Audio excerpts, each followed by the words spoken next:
Frecuentemente la cristología se divide en dos partes, aunque hay traslape entre las dos partes, porque no es posible dividir definitivamente estos dos aspectos. Son la persona de Cristo y la obra de Cristo. Pero la obra de Cristo es una función de la persona de Cristo, pero vamos a seguir considerando en esta primera hora del día de hoy la persona de Cristo, con dos metas. Hace 8 días consideramos algunas cristologías deficientes, que se llaman herejías, que fueron rechazadas por los concilios ecuménicos, los primeros 4. Y lo que queremos hacer es considerar las implicaciones soteriológicas de las herejías y también de la ortodoxia. En otras palabras, queremos ver ¿y qué?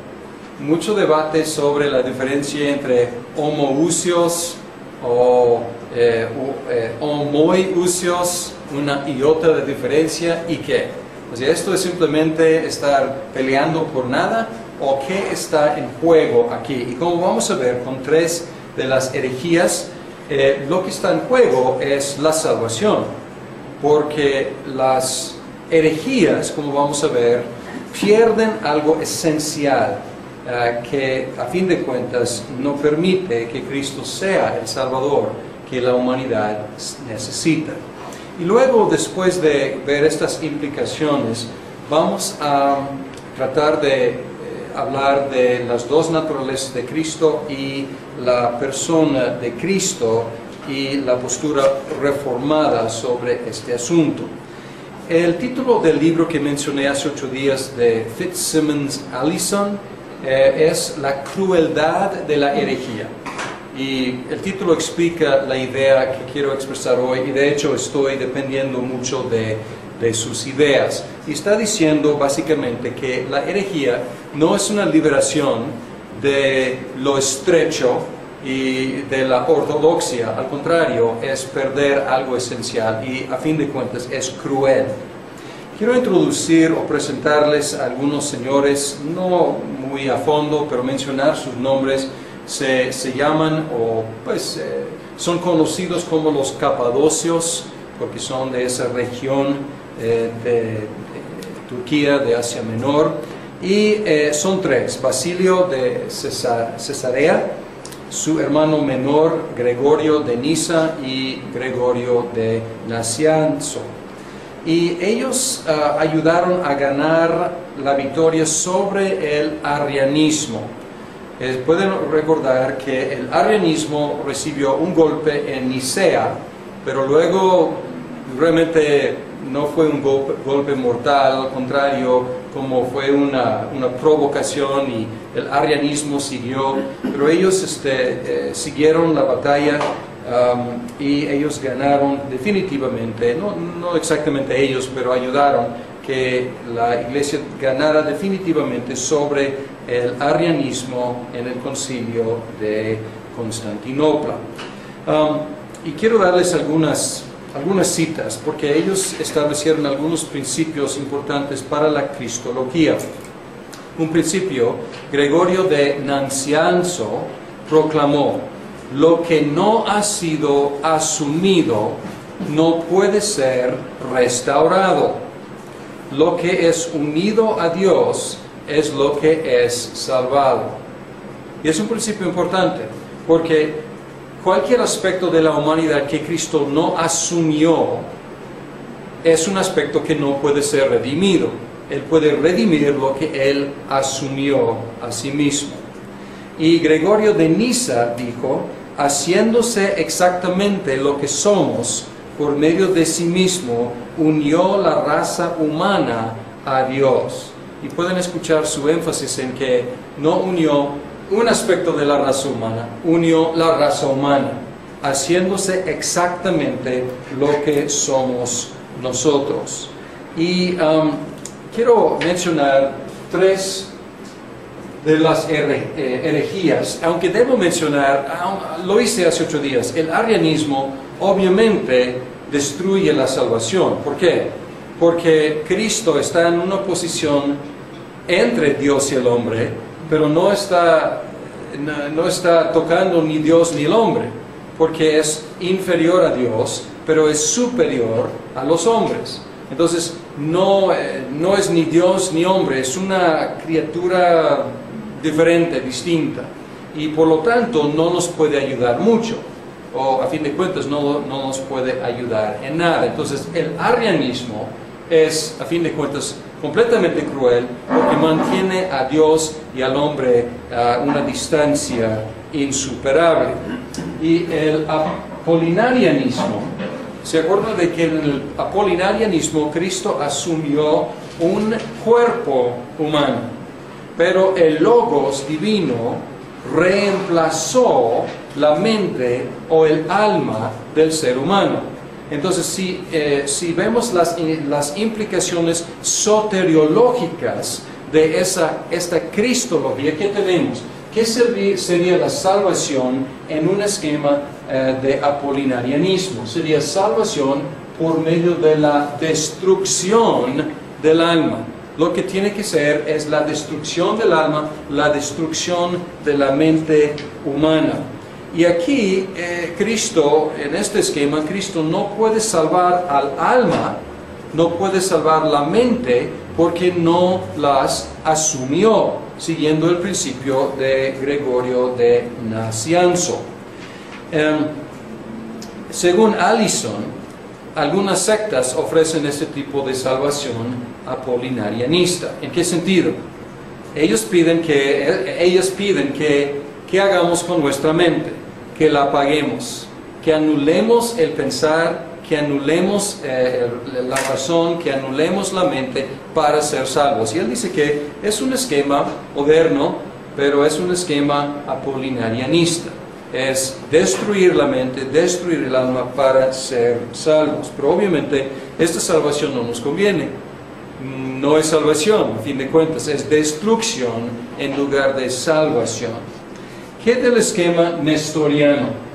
Pueden recordar que el nestorianismo, a lo mejor en un sentido nunca existió, porque había muchos ataques contra Nestorio mismo, y los historiadores más modernos en un sentido han reivindicado a Nestorio, diciendo que Nestorio no era un nestoriano. Pero el nestorianismo como concepto es la idea de no solamente dos naturalezas, porque aquí hay una sola naturaleza. ¿Cuál es la naturaleza aquí? La divina, exactamente. Aquí el nestorianismo va en la otra dirección, dice que hay dos naturalezas, pero hay dos personas también. Y estas dos personas, la humana y la divina, se cooperan. Ellas se esfuerzan, ellas ejercen su voluntad para estar de acuerdo. Entonces hay una unión en un sentido de la divinidad y la humanidad, pero es una unión por fuerza de voluntad. Entonces, ¿qué tipo de salvación nos ofrece el nestorianismo?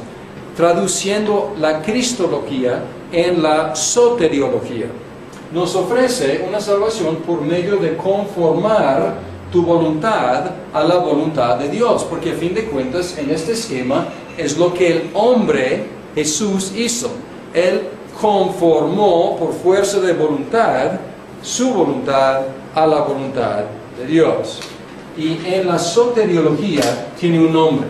¿Cuál es? ¿Qué tipo de soteriología es? ¿Legalismo? Es legalismo, pero si es por obras, es pelagianismo. Y no es, o sea, el pelagianismo es legalista, es por obras, entonces atinaron bien. El nombre es pelagianismo.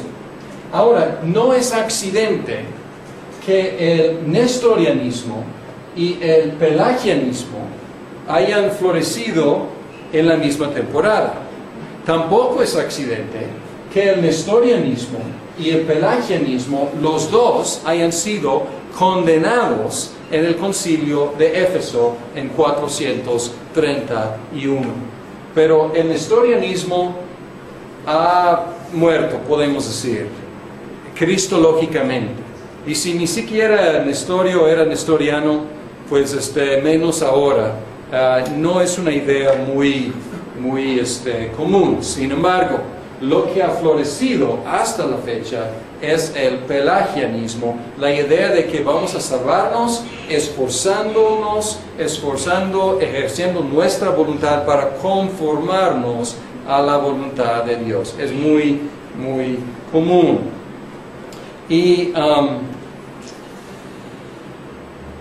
algunos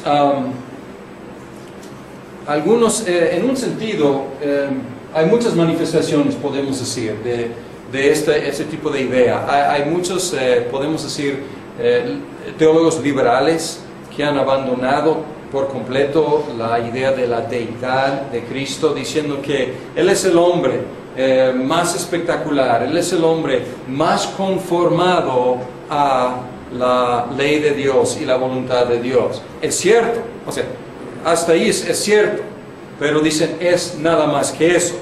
Entonces, ¿cuál es el mensaje? Si este es mi Cristo, ¿qué voy a predicar en el púlpito?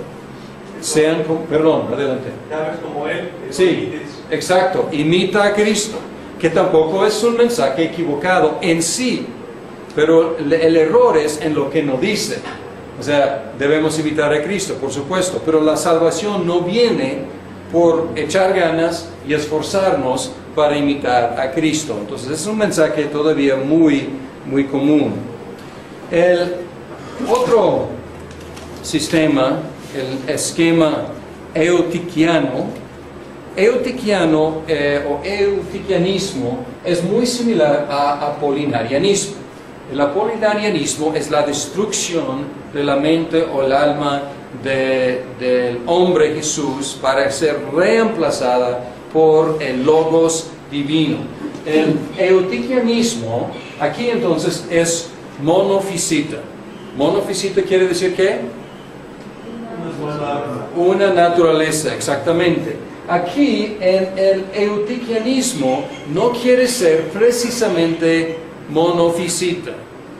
Quiere mantener dos naturalezas, pero no logran su propósito, porque dice, antes de la encarnación hubo dos naturalezas. Después de la encarnación, la naturaleza humana fue absorbida en la naturaleza divina.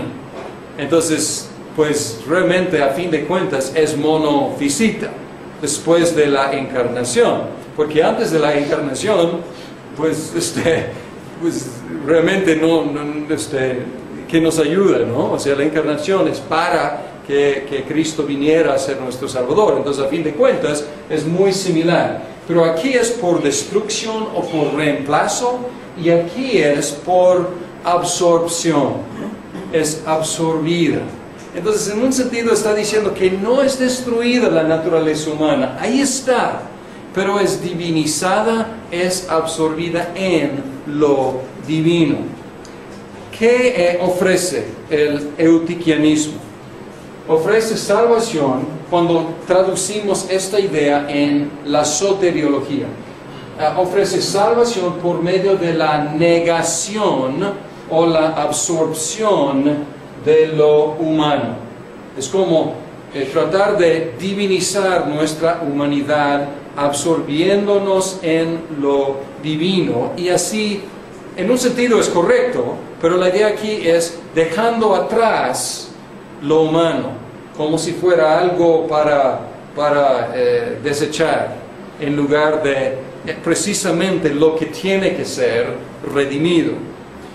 Allison hace una conexión entre esta herejía y un elemento fuerte del misticismo, y este elemento es la abolición de lo humano o la absorción de lo humano en lo divino.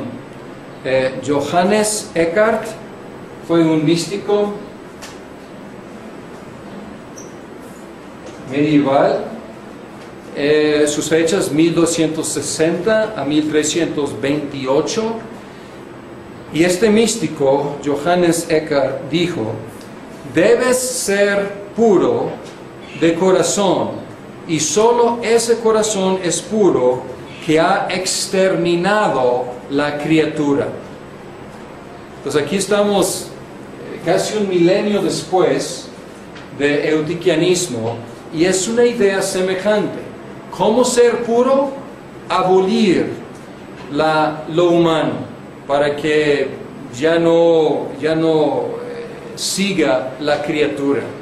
Entonces, muy similar a apolianismo, eutiquianismo, tanto en su cristología como en su soteriología, pero no ha desaparecido a pesar de ser condenadas estas herejías. Y podemos sentir esto en algunas de las corrientes del misticismo. Hay que exterminarte a ti mismo para llegar a ser salvo.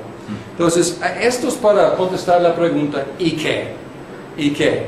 Porque algunos pueden ver todos los debates de los primeros 4 siglos de la Iglesia y los concilios, y la verdad fueron asuntos a veces muy sucios, muy políticos y con mucho desorden. Sin embargo, y viendo esto, algunos pueden decir, estaban simplemente peleando por nada, pero la verdad es, no es cierto.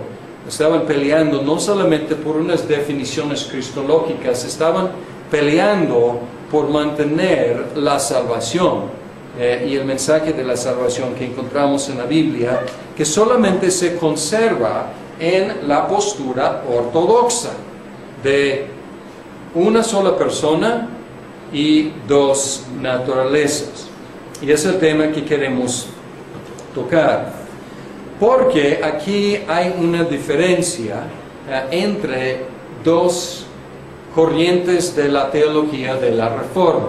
Pueden recordar que usamos un lenguaje muy similar. Cuando hablamos de la teología de la Reforma, esta expresión abarca tanto a los luteranos como los calvinistas. Y muchas veces hablamos de los calvinistas como reformados.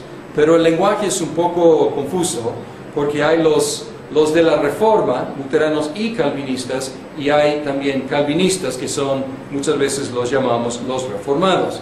Y aquí los luteranos y los reformados no pudieron reunirse o unirse. ¿Se acuerdan por qué? ¿Por qué no? No pudieron estar de acuerdo en qué punto. En la cena del Señor y la cuestión de la sustancia de Cristo o la presencia física de Cristo en la cena del Señor.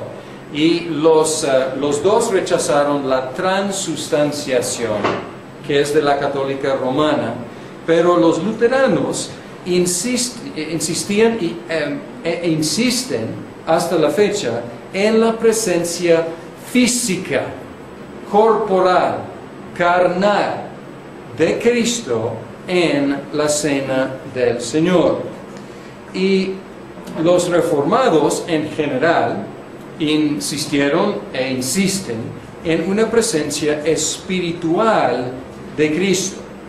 Y aquí podemos pensar en la conferencia que hubo entre 2 reformados, con Zwinglio y otro por un lado, y también Lutero y Melanchthon por el otro lado, en Marburgo, y ellos estuvieron de acuerdo con todo, menos este punto. Y luego Lutero dijo a Zwinglio, tienes otro espíritu, y no pudo unirse con él. Y a lo mejor decimos, pues sobre una trivialidad así. Sin embargo, otra vez, si excavamos más a fondo, encontramos una diferencia no de poca importancia en la cristología de los luteranos y los reformados. Entonces no es simplemente una diferencia del sacramento de la cena del Señor, pero hay una cristología diferente ahí abajo. Y aquí necesito espacio.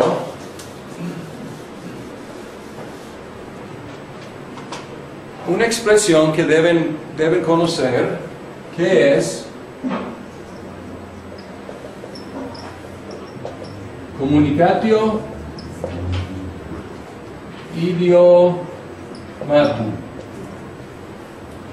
Y quiere decir la comunicación de las propiedades o de los atributos. Y lo que quiere decir es la comunicación de los atributos de Cristo en sus dos naturalezas. Porque si es de dos naturalezas, tiene atributos divinos y tiene atributos humanos. ¿Y cuál es la interacción de estos atributos o estas naturalezas? Y interesante, en la confesión helvética que estudiamos en el curso sobre credos y confesiones, menciona el comunicatio idiomatum. Creo que dejé, es doble M en latín. Y aquí dice, con fe y reverencia, es en el artículo 11, y dice muy vagamente, con fe y reverencia nos valemos de la doctrina que basada en la Sagrada Escritura manifiesta que las propiedades o cualidades anexas a una de las naturalezas de Cristo puede aplicarse algunas veces también a la otra. Esta doctrina fue aplicada ya por los antiguos padres de la Iglesia al interpretar y comparar pasajes de la Escritura aparentemente contradictorios. Entonces, este es un documento reformado, o sea, calvinista, de algunos de los primeros. Y aquí está afirmando en un sentido un poco vago el comunicatio idiomatum entre las dos naturalezas. Los luteranos afirman que el comunicatio idiomatum es de una naturaleza a la otra. Entonces ellos dicen que la naturaleza divina puede comunicar algunas de sus propiedades a la naturaleza humana. Y aquí los luteranos no están todos de acuerdo, porque inmediatamente algunos empezaron a ver algunas dificultades. Porque si es una calle de una dirección, de una vía, pues ¿por qué no es en la otra dirección también? Pero no quieren afirmar eso. Afirmar que algunas propiedades de la naturaleza humana también se comunican a la naturaleza divina. Pero teóricamente debe poder ir en las dos direcciones. Y lo que enfatizan es la dirección de divino a humano. Y la aplicación más importante de este principio es la idea de que la omnipresencia de la naturaleza divina se comunica al cuerpo físico de Cristo. ¿Y para qué? Para que el cuerpo físico pueda estar corporal, carnalmente presente en la cena del Señor. Entonces puede ver aquí la conexión entre la doctrina del sacramento y la cristología que está debajo de él. Pero aquí la verdad, con los luteranos, teóricamente cualquier atributo divino podría comunicarse a la naturaleza humana, pero en la práctica no quieren afirmar eso, porque ellos rápidamente encuentran dificultades. Por lo tanto, muchas veces se restringen a una sola aplicación. Es la aplicación de la omnipresencia de Cristo físicamente. Ahora, los reformados afirmamos que la unidad es de las dos naturalezas es al nivel de la persona. Y esto se llama la unidad o la unión hipostática. Unión, pues se explica. Hipostática, ¿les suena esta palabra? No la hemos utilizado, pero hemos utilizado una palabra griega similar. Hipóstasis, exactamente, muy bien. Y la palabra hipóstasis fue utilizada por los griegos para describir la Trinidad. ¿Se acuerdan? Una ousia, esencia, y 3 hipóstasis. Mientras tanto, en el occidente hablaban de una esencia y 3 personas, o un ser y 3 personas. ¿Qué queremos decir con esta idea de la unión hipostática? Quiere decir que los atributos, está diciendo que la unión no es al nivel de una comunicación entre las dos naturalezas de sus propiedades, no. Cada naturaleza conserva sus propiedades. Sin embargo, estas dos naturalezas se unen perfectamente en una persona, en un hipóstasis. Y la idea es esta. Podemos hablar en un sentido del comunicatio idiomatum, pero la comunicación es entre la naturaleza divina y la persona de Cristo, la naturaleza humana y la persona de Cristo. Por lo tanto, podemos explicar, como la confesión helvética dice, podemos explicar algunas cosas aparentemente contradictorias en la Biblia. Hay una historia en la Biblia en la cual Cristo está cansadísimo. Les pregunto, ¿Dios se cansa? No, no se cansa Dios. ¿Los seres humanos nos cansamos? Sí, por supuesto. Y luego van a ahogarse los discípulos, lo levantan y está tan dormido y tan cansado que con dificultad lo despiertan y dicen, Señor, estamos muriendo. Y se levanta y Él manda a los elementos y el mar se tranquiliza y el viento ya no sopla. Les pregunto, ¿los seres humanos tienen capacidad de mandar, de dar órdenes al mar y al viento y a las nubes y a la lluvia? Pueden darlas, pero pues no va a pasar nada. Obviamente, solamente Dios puede hacer eso. Pero cuando pensamos en la unión hipostática, no tenemos que decir que cosas como, la naturaleza humana estaba cansada. Podemos afirmar que Jesucristo, que es Dios y hombre, Jesucristo, la persona de Jesucristo, estaba cansada. Y podemos decir, no tenemos que decir, la naturaleza divina mandó a las olas que se tranquilizaran. Podemos decir, con toda propiedad, como la Biblia lo hace, que Jesucristo, quien es Dios y hombre, dio órdenes al mar, a las olas y al viento. Por lo tanto, podemos decir que Cristo es omnipotente y podemos decir que Cristo se cansaba, y no es una contradicción, porque las propiedades de las dos naturalezas se manifiestan no intercambiándose, se manifiestan en la persona de Jesucristo.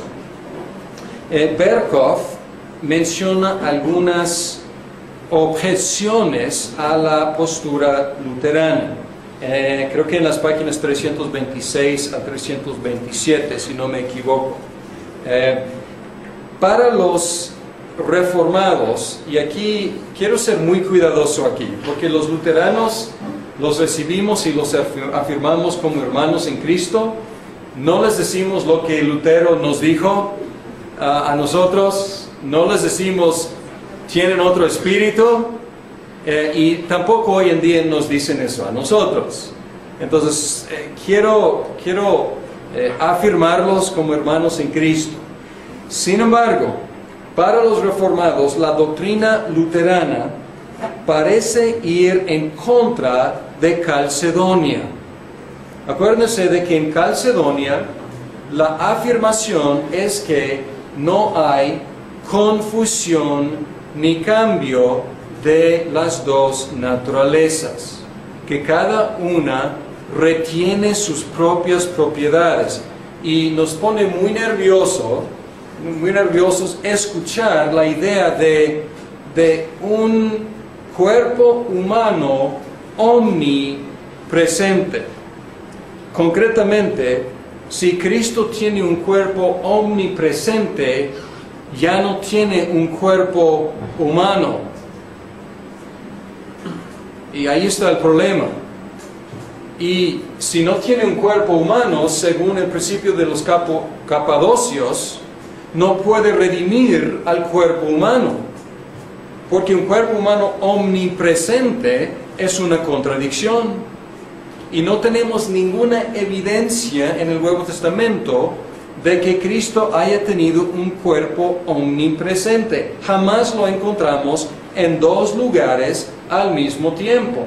Después de la resurrección, obviamente hay cosas que no son fáciles de explicar, cómo llegó a estar en un cuarto con las puertas cerradas y cosas así, pero jamás lo encontramos en dos direcciones al mismo tiempo. Y aquí, si el cuerpo humano es omnipresente, ha sido reemplazado, o ha sido abolido, o ha sido absorbido en lo divino. Y esto nos pone muy nerviosos, porque suena un poco apolinarianista, o suena un poco eutiquianista. Ahora, otra vez, no quiero tachar a los luteranos de ser herejes, de decir que son apolinarianistas, tenemos que tener cuidado. Ni quiero decir son plenamente eutiquianistas.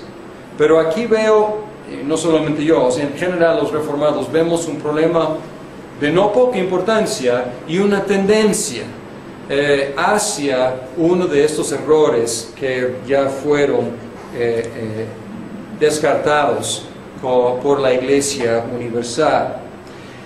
Ahora, para hablar en forma positiva, podemos decir que la postura reformada, manteniendo la unión hipostática, y si queremos hablar de comunicación idiomatum, hablar de una comunicación hacia la persona de Cristo, de atributos de las dos naturalezas, esta postura está de acuerdo con la Biblia, está de acuerdo con los concilios y puede explicar las experiencias contrastantes en la vida de Cristo, y mantiene al mismo tiempo la unidad de las dos naturalezas y la integridad de la persona de Cristo.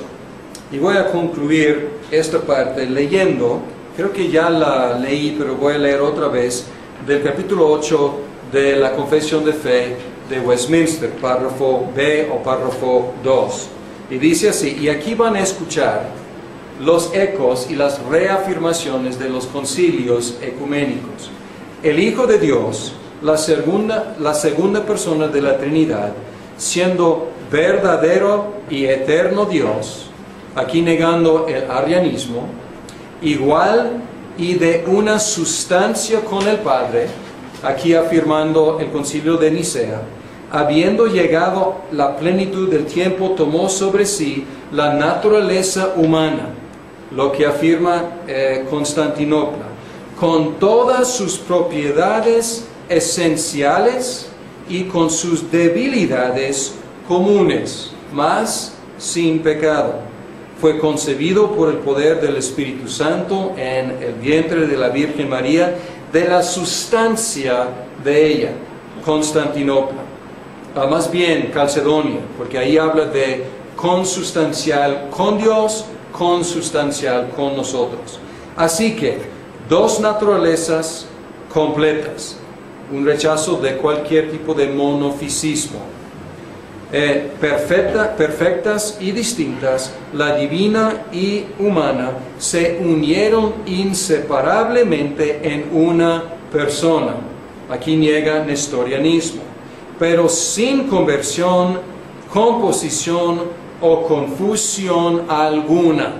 Aquí está afirmando Calcedonia y yo diría que está en contra de la postura luterana.